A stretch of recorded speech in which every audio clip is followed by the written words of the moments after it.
Hello everyone, আজকে আমি নিয়ে চলে আসলাম একটা অন্যরকম ভর্তা রেসিপি। এই ভর্তাটার নাম হলো বিস্কুচুর ফুলের ভর্তা। তার জন্য প্রথমেই আমরা বিস্কুচুটাকে পরিষ্কার করে সেদ্ধ করতে বসিয়ে দিয়েছি। এইখানে আমার বিস্কুচুর ফুলটা সেদ্ধ হয়ে গেছে, এখন আমি এটা তুলে নেব।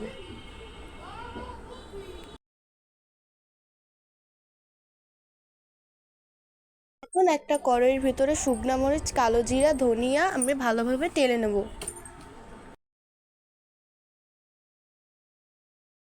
এগুলো আমার টালা হয়ে গেছে, একটা বাটিতে আমি তুলে নিয়েছি। এবার আমি এগুলো সব কিছু ভালোভাবে বেটে নেব। এগুলো বেটে নেওয়ার পর আমি যে বিস্কুটের ফুলটা সেদ্ধ করে রেখেছিলাম সেটাও এটার সাথে একসাথে আমি বেটে নেব। বেটে আমি একটা বাটিতে তুলে রাখবো। এখন আমি একটা কড়াইয়ের ভিতর সরিষার তেল দিয়ে দেব।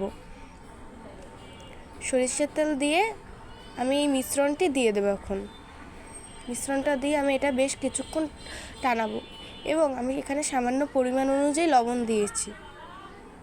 তারপর স্বাদ অনুযায়ী চিনি দিয়ে দিয়েছি। চিনি দিয়ে এটা আমি বেশ কিছুক্ষণ নাড়াচাড়া করব। যখন এটার এই পর্যায়ে চলে আসবে, এখন আমি নামিয়ে নিলেই তৈরি আমাদের বিস্কুচু ফুলের ভর্তা। রেসিপিটি ভালো লাগলে অবশ্যই লাইক, কমেন্ট এবং শেয়ার করবেন।